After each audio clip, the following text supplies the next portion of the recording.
Oi pessoal, tudo bem? Sejam todos bem-vindos, aqui é a Aline e hoje eu quero conversar com vocês sobre essa obra, sobre a brevidade da vida do Sêneca. Eu, pela primeira vez, estou trazendo aqui uma obra de um filósofo romano e eu espero que vocês gostem. Eu li há pouco tempo e eu acho que traz bastante reflexões essa obra. Eu queria compartilhar algumas aqui com vocês. Bora lá?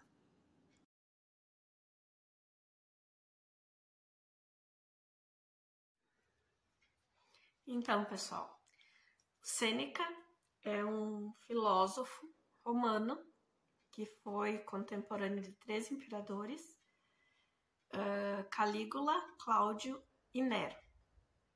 Ele teve certo atrito com o Calígula, ele foi exilado pelo Cláudio e a mãe do Nero, a Agripina, que conseguiu tirar ele do exílio e trazer ele de volta para Roma.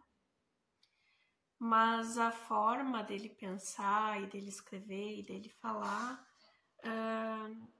acabou sendo muito direta e o Nero não via ele, mesmo ele tendo sido um dos tutores, né, do Nero. Ele não tinha muito, assim, muita conversa, sabe? Ele acabou se afastando quando mais velho do Nero também. E quando o Nero veio a falecer, né, assassinado, e com a morte do Nero, ele seria condenado, então ele seguiu o exemplo do Sócrates e ele tomou veneno enquanto conversava com alguns amigos sobre a vida e escolheu a sua forma de morrer. Nessa obra que a gente tem aqui, ela é uma coleção de cartas que o Sêneca escreveu para o Paulino, que foi, durante um período, o distribuidor de grãos de Roma. Eu li faz pouco essa obra e eu achei super interessante, então eu marquei algumas passagens que eu acho importante para a gente refletir sobre, tá? No começo já ele diz assim: a maior parte dos mortais, Paulino, lamenta-se sobre a maldade da natureza, porque nascemos para viver poucos anos e esse espaço de tempo que nos é dado passa tão rápido, tão velozmente, que com poucas exceções a vida abandona os demais enquanto ainda se preparam para viver. E ele segue em outro capítulo, em outra página, falando: não temos pouco tempo, mas desperdiçamos muito. Nessa parte aqui ele vai falar com a gente justamente sobre isso. Não é a natureza que é ruim, não é...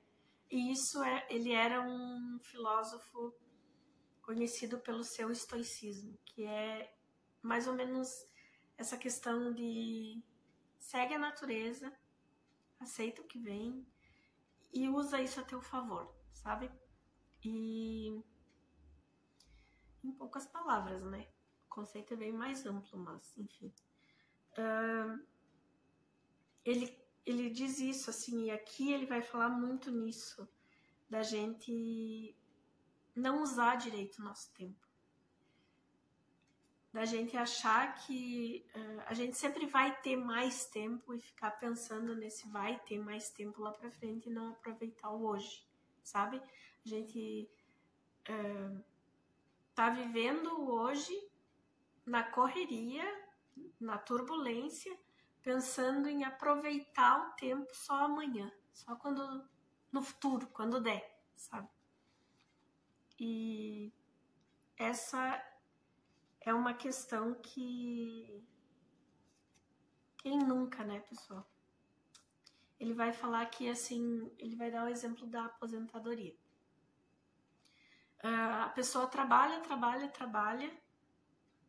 Nessa época, tá? A gente tá falando do século I depois de Cristo. A pessoa trabalha e esperando que lá com 50, 60 anos eu vou me aposentar e daí eu vou poder aproveitar meu tempo. Eu vou poder ler, aí eu vou poder escrever, aí eu vou poder aproveitar a minha família. E aqui ele questiona assim, que as pessoas fazem tudo isso sem saber se vão estar viva com 50, com 60 anos. Você está trabalhando hoje, você está se desgastando hoje, você está colocando energia nesse teu hoje, está gastando esse teu tempo do presente para fazer uma coisa que tu julga que vai te dar oportunidade para te aproveitar mais tarde. Mas a gente não sabe se vai chegar mais tarde. A gente não sabe se até os 50 a gente tá vivo, se até os 60 a gente tá vivo. E é uma coisa que ele pensou e ele falou lá atrás e que, embora para nós hoje a gente tenha, pela qualidade de vida, alguns anos a mais, né? A média da idade nossa tá um pouquinho maior, mas a gente também não sabe, né? O que vai ser o dia de amanhã. E ele fala muito nessa questão assim, ó, da gente aproveitar o presente. Porque o passado já foi, o presente já tá ficando no passado. Vamos aproveitar então, não vamos jogar todas as fichas no futuro, sabe? Nossa, eu achei muito boa essa reflexão. E tem uma outra parte aqui que ele fala justamente isso, assim, as pessoas pensam que ele está falando de criminosos, ou enfim, e ele diz assim, repare naqueles cuja felicidade todos se juntam para ver. São sufocados por sua própria prosperidade. Quando deixam de ser livres por conta da quantidade de clientes que os cercam, finalmente observa todos estes, desde os mais humildes aos mais poderosos. Estes procuram quem os represente. Aqueles aceitam, o outro é julgado. O outro o defende. Aquele julga, ninguém faz caso de si mesmo. Um consome no outro. Busca saber sobre esses cujos nomes são conhecidos de cor e verás que eles se distinguem pelos seguintes fatores. Um segue fulano, cicrano segue beltrano e ninguém é de si próprio. Eu achei isso aqui assim, ó, muito atual. Muito atual. O contexto dele não era, né, o nosso, mas eu acho que temos muito para refletir, né, pessoal? E nessa mesma carta, ele segue dando outro... ainda falando desse motivo, ele diz assim, que é insano a gente se indignar porque alguém não te deu a atenção que você acha que você merece. Quando você mesmo não se dá essa atenção. E daí ele diz assim, ó, mas você nunca lhe dignou um olhar para si ou ouvir a si mesmo. Portanto, não há motivo para que impute a alguém essa obrigação, uma vez que, quando as fazia, não era porque queria a companhia de outro, mas porque não poderia estar consigo mesmo.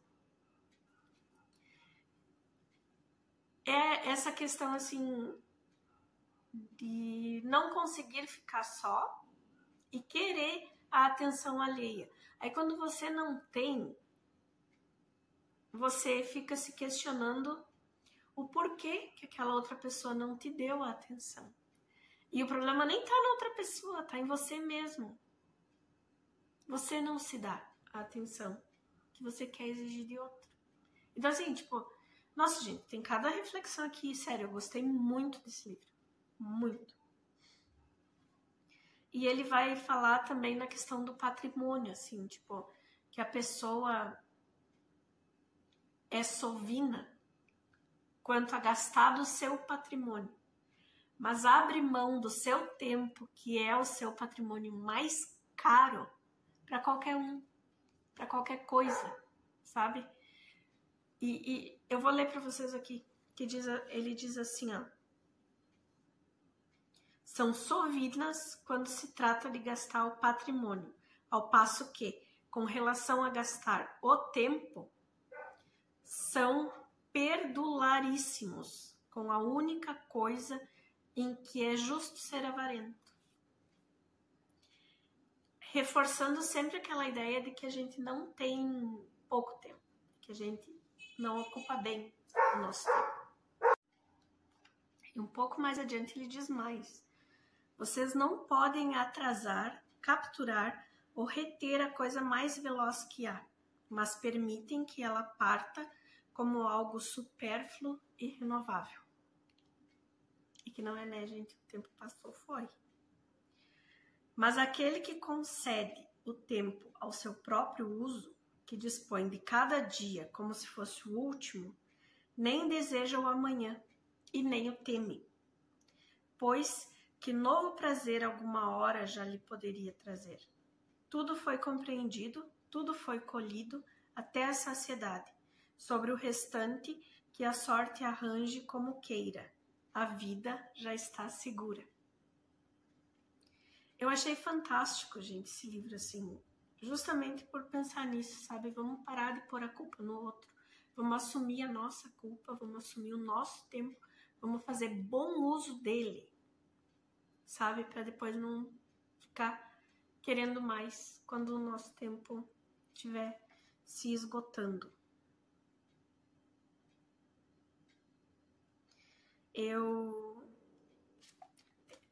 Tem muitas outras partes aqui que eu gostaria de ler para vocês. Eu vou ler mais uma, tá? E daí eu vou concluir, para não ficar muito longo, porque eu acho que vocês já entenderam mais ou menos o conteúdo. Costumamos dizer que não estava em nosso poder escolher nossos pais. São-nos dados pelo acaso. No entanto, é permitido a nós nascer por nossa própria escolha. Existem famílias dos engenhos mais nobres. Escolha em qual delas você deseja ser recebido. Receberá não apenas o nome, mas também os próprios bens, que não devem ser vigiados de modo sórdido e mesquinho. Se tornarão maiores quanto mais você os compartilhar. Estes lhe darão o caminho para a eternidade e o levarão àquele lugar do qual ninguém decai. Esta é a única maneira de estender a vida mortal e de até transformá-la em imortalidade. As honras, os monumentos, tudo o que a ambição impôs por decretos ou construiu por esforços, logo cairá em ruínas. Não há nada que uma longa velhice não transforme ou destrua, mas ela não pode prejudicar aquilo que a sabedoria consagrou. Nenhuma idade destruirá, nenhuma diminuirá, mas a época seguinte e as sucessivas sempre vão venerá-lo, pois é fato que a inveja só se importa com o que lhe é vizinho, e admiramos com mais leveza o que está longe. Portanto, a vida do sábio é bastante extensa. O fim não é o mesmo para ele e para os demais. Só ele está livre das leis do gênero humano. Todos os séculos servem-no como a um Deus. Transcorreu algum tempo? Ele o guarda em recordação. Acontece agora? Ele o usa. Há de acontecer? Ele o antecipa. A reunião de todos os tempos em um único torna longa a vida dele. Então, assim, saibamos aproveitar o nosso tempo, né? É isso que ele nos traz aqui. É esse o ganho dessa reflexão aqui. A gente aproveitar o tempo que a gente tem, a gente viver bem, né? Aproveitar a família, aproveitar os amigos, aproveitar a vida, aproveitar as leituras, aprender e entender que viver é aprender. Eu acho que isso foi uma das coisas assim que mais me pegou nesse texto aqui. É não esperar para usar o tempo, para aproveitar o tempo quando a gente tiver com pouco, sabe?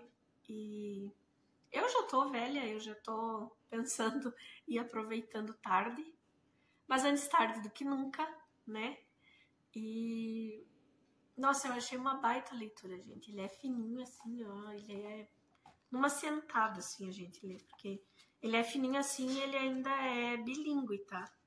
Tem aqui 95 páginas, mas dá 42 páginas, bem dizer.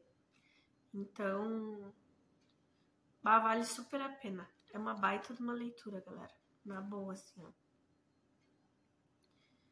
Eu super indico que vocês deem uma chance aí e leiam, tá? Obrigada por ficarem comigo até aqui, por me acompanharem nessa minha jornada, nas reflexões aqui. Fiquem bem, beijos e até a próxima. Tchau, tchau!